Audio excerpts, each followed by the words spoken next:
Bueno, pues buenos días. Qué difícil hablar después de Luciana, pero buenos días a todas, a todos, a todes. A ver, yo creo que todas ya tenemos muy claro, en Podemos lo convertimos en nuestras experiencias más cotidianas, que obviamente el feminismo, el movimiento feminista es el motor de las transformaciones en este momento. Es el movimiento político con más capacidad de transformación y también, y esto es importante, con más capacidad de conseguir victorias en un mundo donde muchas veces todo el rato lo que nos devuelven es una ofensiva reaccionaria que genera mucho sufrimiento, mucho dolor y obviamente muchas vulneraciones de derechos humanos y que está intentando acabar con las más mínimas reglas del juego y dejar a la humanidad sin un solo asidero frente a la injusticia, frente a la opresión, frente a la explotación y frente al asesinato y al genocidio. Entonces, a mí lo que más me importa de esta pregunta de qué es el feminismo, porque eso ya lo sabemos, ya sabemos que es un movimiento con enorme capacidad de transformación. Luciana lo ha explicado muy bien, es un movimiento organizado internacionalmente. Elena decía, tiene que preocuparse de las cuestiones en las que nos va la vida, ¿no? De las preocupaciones que ahora mismo tiene cualquier persona para poder vivir con dignidad, la vivienda, poder llenar la cesta de la compra. Pero yo creo que precisamente porque sabemos que el feminismo es eso, lo más importante en este momento, al menos aquí en España, es esa idea que hemos intentado rescatar efectivamente de muchos de los lemas y carteles de esas movilizaciones en Argentina en contra de Milei y en favor de la vida y de los derechos humanos, que es el orgullo feminista. El orgullosamente feministas, orgullosamente antirracistas, orgullosamente defensoras de lo público, defensoras de lo común, porque en estos últimos años, precisamente para frenar el avance del feminismo, no solamente ha habido una extrema derecha que ha sido enormemente agresiva, especialmente contra el movimiento feminista, contra las activistas feministas, contra las activistas trans, contra quienes estaban en primera línea facilitando o participando de ese avance en derechos. Y eso lo hemos visto en España, pero hemos visto el asesinato de Berta Cáceres en estos años, hemos visto el asesinato de Marielle Franco, estamos viendo la persecución sistemática de feministas en todos los lugares del mundo, especialmente cuando la extrema derecha y cuando los sectores reaccionarios y el poder establecido se siente fuerte. Eso es así. Eso es así, y es lo más obvio. Y ahora, en estos tiempos en los que hay un delincuente, un agresor sexual condenado al frente de los Estados Unidos, digamos como que es tan evidente que parece como si tuviese que doler más, como si esa evidencia de la violencia que ejercen, del plan tan criminal que tienen entre manos, ¿no? Cuando dicen tan abiertamente vamos a expulsar a 2 millones de palestinos y palestinas de Gaza y vamos a construir ahí uno de los resorts turísticos más importantes del mundo, es evidente que genera una indignación y está bien que nos conmueva y que nos indigne, pero no nos equivoquemos. El plan de exterminio apartheid del pueblo palestino, ese plan genocida, es el mismo con Trump que antes de Trump. El Estado terrorista de Israel tiene este plan en la cabeza desde hace décadas y lo ha empezado a ejecutar hace muchas décadas con esa ocupación ilegal sistemática del territorio palestino y lo ha reforzado hace un año iniciando un genocidio del que son cómplices la Unión Europea y también Estados Unidos con Biden al frente. Antes de Trump ya había unas élites mundiales apoyando ese plan de exterminio, de apartheid y de desplazamiento forzoso que son, como decía el otro día muy bien Yone, crímenes contra la humanidad que tenemos la responsabilidad de conseguir que no queden en la impunidad y que los responsables paguen por ellos. Entonces, ahora es muy evidente, cada vez, obviamente, ante el avance democrático de los sectores populares, ante el avance especialmente de las luchas feministas y LGTBI, el poder establecido, eso lo explica muy bien Federici, siempre que hay una gran crisis del capitalismo, se vuelven a generalizar las formas más violentas de dominación. Pero cuidado con esto, porque el sur global no ha dejado de vivir nunca esas formas más violentas de explotación. La expropiación de tierras, el control sobre los cuerpos, el genocidio, todas esas formas de dominación, la desposesión de tierras, la desposesión de bienes, la vulneración sistemática de derechos humanos, a lo mejor en el norte global hemos visto cómo, resultado también de las luchas populares, hemos conseguido achicarles el espacio. Pero el sur global siempre ha conocido estas formas, incluso en los momentos menos críticos o de mayor consenso del capitalismo en el norte global. Y ahora que las están generalizando, está bien que nos conmueva, pero no nos olvidemos de que contra esos avances en derechos no solo se ha movilizado la extrema derecha, también se han movilizado unos sectores progresistas que quieren ser los guardianes de un sistema que ya se cae a pedazos y que desde hace años nos están diciendo una y otra vez que vamos demasiado lejos, que cuando las feministas luchamos mucho ponemos en riesgo los gobiernos populares, que las feministas tenemos que relajarnos, que qué más cosas queremos si ya lo tenemos todo. No sigáis luchando aquí si total tenemos otros muchos pueblos oprimidos en el mundo donde las mujeres tienen muchos menos derechos, entonces tú ¿de qué te quejas? Y para mí en este momento lo más importante de todo es sentirnos íntimamente orgullosas de lo que somos, que no nos puedan culpar por defender los derechos feministas, los derechos de las personas trans, los derechos de las infancias trans, por defender la lucha contra el genocidio y contra el apartheid, por decir que sí, Trump es un criminal, pero von der Leyen y Kaja Kallas y el señor Borrell, que era también el alto representante antes de Kaja Kallas, cuando han tenido la oportunidad de parar ese genocidio, lo que han hecho es poner los puertos europeos y Pedro Sánchez los puertos españoles a disposición de esos genocidas, cuando podían haberlo evitado. Y por tanto, y además, a quienes lo decíamos, nos decíamos que mentían.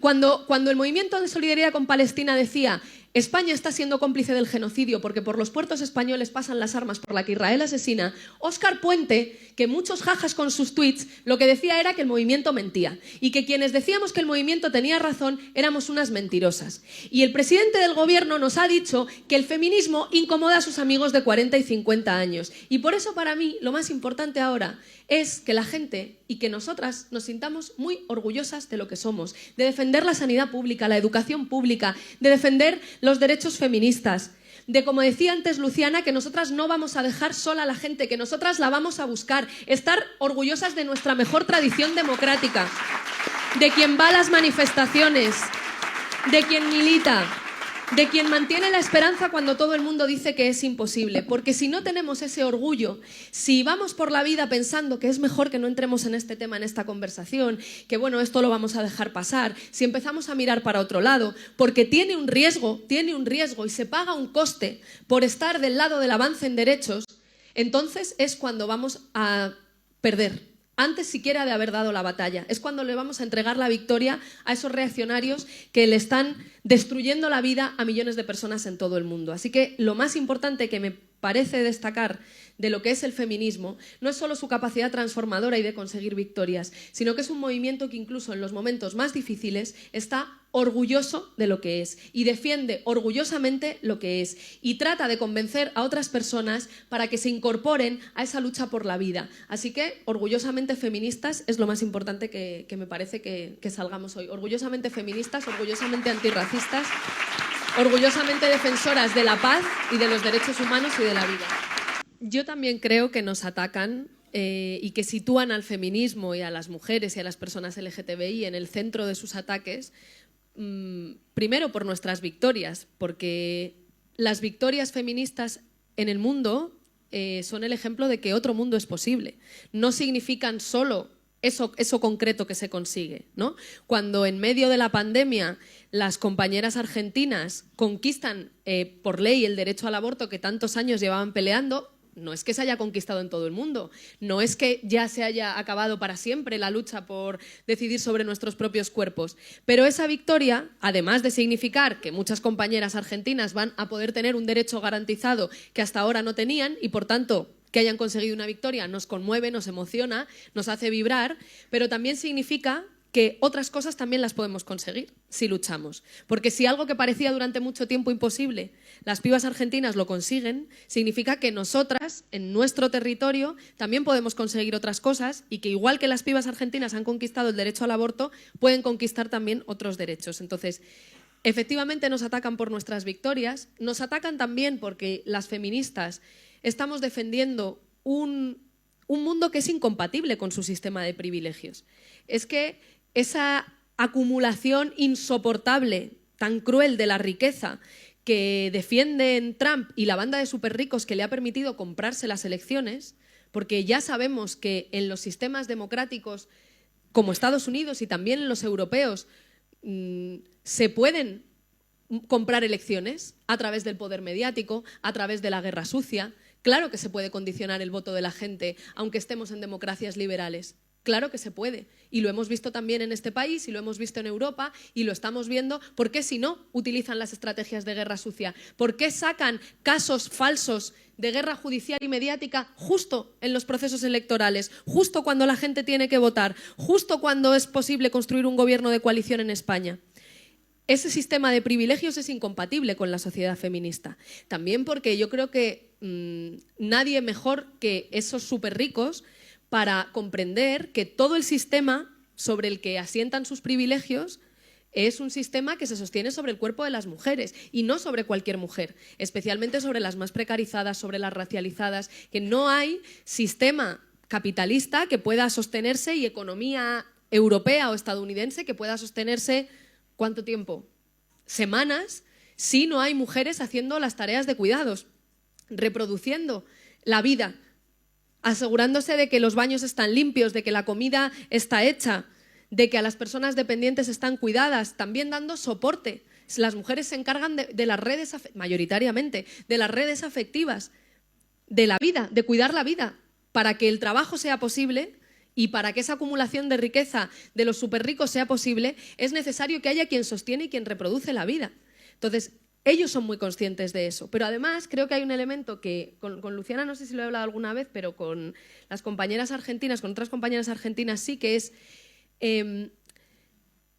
igual que nosotras sabemos que nuestras victorias las celebramos no solo por lo que hemos conseguido en concreto, sino porque eso significa que podemos seguir avanzando en derechos y que otro mundo es posible y que las cosas que nos dicen que son imposibles son posibles, ellos saben que si consiguen disciplinar o si consiguen exterminar o si consiguen acabar con quienes están dando la cara para que avancen derechos, entonces hay mucha gente que puede convencerse de que las cosas no son posibles y de que solo queda la resignación como alternativa. Y por eso en esa violencia que ejerce Trump contra las personas migrantes o que ejerce Trump contra las personas trans o que ejerce Milei contra las feministas y contra las personas LGTBI, no solamente hay una voluntad política de programa, hay sobre todo, yo creo, una voluntad de castigo ejemplarizante. De decir, mira, si luchas y si avanzas en derechos te va a pasar esto, así que mejor no lo vuelvas a intentar. Y vuelvo a la idea de lo del orgullo feminista. Es que este es el momento de la valentía y del orgullo de ser lo que somos. Porque si empezamos a ir con la cabeza agachada, si conseguimos si ellos consiguen que nosotras tengamos miedo y consiguen que no vayamos a una mani, y a veces es lógico y también hay que sostener, hay gente que tiene objetivos motivos para tener miedo porque está objetivamente en peligro. Y precisamente por eso este es el momento de la gente que no mira para otro lado en los momentos difíciles. Este es el momento de la gente que está donde hay que estar cuando es difícil estar. Este es el momento de la gente que se juega las cosas que se puede jugar y a veces también las que no se puede jugar. Porque todas a la vez no nos lo podemos jugar todo el rato todo. Pero cuando yo no puedo, tiene que poder otra compañera. Y la solución para poder plantarles cara y para poder vencer a esa banda de fascistas, a esos reaccionarios, a esa banda de superricos, no va a valer mirar para otro lado y esperar a que un día pierdan unas elecciones. Va a valer la valentía, va a valer el apoyo mutuo, va a valer la organización colectiva, va a valer la militancia, va a valer la valentía. Va a valer el orgullo de lo que somos y la convicción profunda, la convicción muy profunda de que tenemos derecho a cambiarlo todo, porque de eso dependen las vidas de muchísimas personas. Y va a valer ese acto de militancia, de cuidado de lo común, que es decir, sí, yo ahora puedo estar aquí y voy a estar. No voy a mirar para otro lado, no voy a esperar a que las cosas cambien, no voy a esperar a que otro haga las cosas para después yo decir, menos mal que hemos ganado a Trump. Si queremos ganar a Trump, si queremos ganar a Milei, si queremos evitar que los fascistas tengan cada vez más poder, tenemos nosotras que hacer algo, la que pueda, precisamente porque sabemos que hay quienes no pueden y que hay a quienes tenemos que proteger y que hay quien no va a poder salir a la mani. Nosotras lo sabemos bien. Hay compañeras, lo decía Laura Arroyo esta mañana, Hay compañeras que no pueden ir a una mani aunque quieran, porque están en una situación administrativa irregular y tienen miedo de que la policía las detenga si las ve por la calle y les pide el DNI en una redada que además normalmente suelen tener perfil racializado, a pesar de que eso es ilegal. Sabemos que hay compañeras que tienen miedo porque les pegan palizas cuando van solas por la calle, al grito de maricón como asesinaron a Samuel o al grito de Travelo. Pues precisamente también para proteger a las que sabemos que tienen, y todas tenemos motivos para sentirnos en peligro, obviamente, porque el adversario va a por todas, indiscriminadamente, pero precisamente por eso es el momento de estar juntas y valientes y de estar juntas y orgullosas de lo que somos. Porque alguien tiene que hacer que las cosas pasen. Y luego ya sabemos que cuando las cosas terminan pasando, a todo el mundo le gusta sentirse de aquel grupo que consiguió que las cosas pasasen. Pero sabemos que la realidad es que en los momentos difíciles es cuando más cuesta estar. Y este es el momento, precisamente porque es un momento difícil, para estar donde hay que estar. Y eso es lo que saben hacer muy bien las feministas, permitidme, compañeras, eso es lo que sabe también hacer Podemos, y por eso creo que eso es lo que en este momento toca hacer. Estar donde hay que estar y estar orgullosas de lo que somos, porque si van a por nosotras es por eso. Y mirar para otro lado en este momento es ponerles una alfombra roja. Mirar para otro lado en este momento, renunciar a la posibilidad de cambiar, resignarse, en lugar de transformar esta rabia que sentimos y este miedo, porque también sentimos miedo, en esperanza, es la forma de frenarles y de ganarles como ya estamos haciendo. Esa es la forma de hacerlo. La resignación y mirar para otro lado o quedarse en un sofá esperando a que otros u otras hagan las cosas es la mayor garantía de que les estamos poniendo una alfombra roja para que su poder dure mucho más tiempo. Y lo que tenemos que hacer es hacer con urgencia esos cambios, porque a mucha gente le va la vida en ello. Yo creo que esto es lo más importante, no dejar de hacer, sobre todo porque nosotras no solamente tenemos nuestra propia experiencia, tenemos memoria también. Y por eso sabemos que no somos las primeras en hacer nada, tampoco vamos a ser las últimas en hacer nada. Pero sabemos que pertenecemos a algo más grande que nosotras mismas, que es una tradición democrática de muchas mujeres, de muchas personas, de muchos trabajadores y trabajadoras, de muchas personas LGTBI, que antes que nosotras han hecho cosas. Y como decía Álvaro García Linera, que es el ex vicepresidente de Bolivia, sabemos lo que viene después de cada fase. La gente que piensa como nosotras y la gente que sueña con que otro mundo es posible, la gente que quiere cambiar todo lo que es injusto, lo que es cruel, lo que es inhumano, sabe que primero, que las personas que pensamos como nosotras perdemos muchas veces para conseguir ganar. Eso es lo primero. Y sabemos que después de perder viene levantarse y luchar y vencer y caerte o que te tiren al suelo de una patada, y después de caerte o de que te tiren al suelo de una patada, vuelve a levantarse y luchar y vencer y otra vez caerse. Y entonces toca otra vez levantarse y luchar y vencer. Sabemos siempre lo que viene después. Tenemos memoria. Sabemos cómo otras, antes que nosotras, han conquistado los derechos que nosotras hoy disfrutamos. Ese es el sentido más profundo de tener memoria. A mí no me sirve de nada, creo que es útil hacerlo, pero mucho más útil que el día que conmemoramos algo, hacer un gran acto en el que recordamos a todos los republicanos y republicanas españolas que lucharon, ¿no?, contra el golpe de Estado, y después todos los compañeros y las compañeras que, jugándose la vida, lucharon contra una de las dictaduras más crueles y más violentas y más asesinas de Europa durante el siglo XX. Creo que eso es muy importante, porque nuestros hijos e hijas y nosotras mismas necesitamos contarnos esas historias. ¿Pero para qué lo necesitamos? No es solo para rendirles honor, no es solo porque es una maldita vergüenza que muchos de esos compatriotas estén todavía tirados en cunetas en nuestro país y que nuestro país no se quiera a sí mismo lo suficiente como para saber que eso en una democracia no puede ocurrir. Es sobre todo porque si recordamos y si tenemos esa memoria, podemos luchar hoy. Podemos saber que cuando parece que todo está perdido, hay formas de lucha, hay estrategias. Eso no quiere decir que esté todo inventado, también podemos reinventar formas de lucha, pero podemos tirar de lo que tenemos a mano. Sabemos lo que funciona, sabemos que funciona organizarnos, que cuando pensamos que estamos solas, hay otras compañeras que piensan como nosotras y que están dispuestas a pelear. Sabemos cuáles son las formas de lucha que funcionan.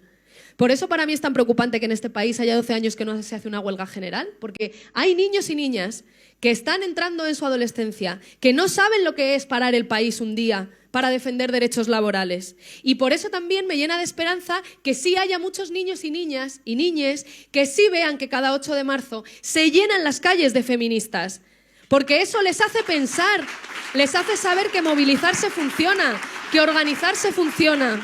¿Cómo se va a acercar una persona a una asamblea si nunca ha visto que algo funcione en una asamblea? Necesitamos hacer. Y si nos equivocamos ya vemos qué cambiar, si en eso consiste. Perderemos muchas veces para ganar, pero tenemos que ver cómo sí se hacen las cosas.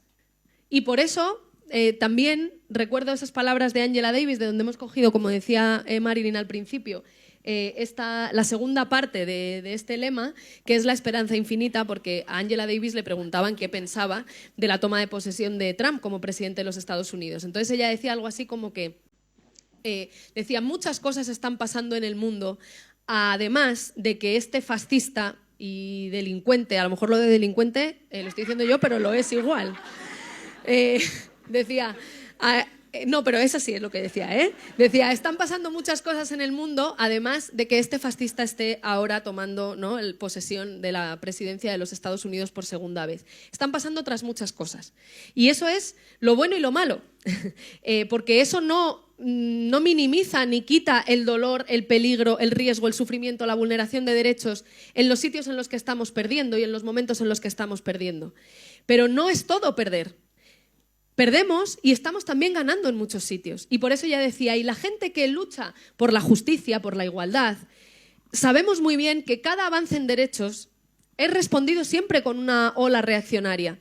Y hemos vivido muchas olas reaccionarias a lo largo de nuestra vida. Y si entendemos por vida ese hilo rojo morado, ¿no?, ese hilo popular de nuestra historia, pues claro, pues son millones las veces en las que eso ha pasado, en las que hemos visto de frente el miedo, el terror del fascismo, ¿no?, y de la reacción y de los reaccionarios y del poder establecido usando sus estrategias más oscuras de dominación. Pero ante esa desesperanza infinita que nos generan las victorias del adversario, tenemos que ser capaces de oponer una esperanza infinita, porque nos hemos demostrado también juntas una y otra vez que si luchamos, aunque perdamos muchas veces para conseguir ganar, al final ganamos.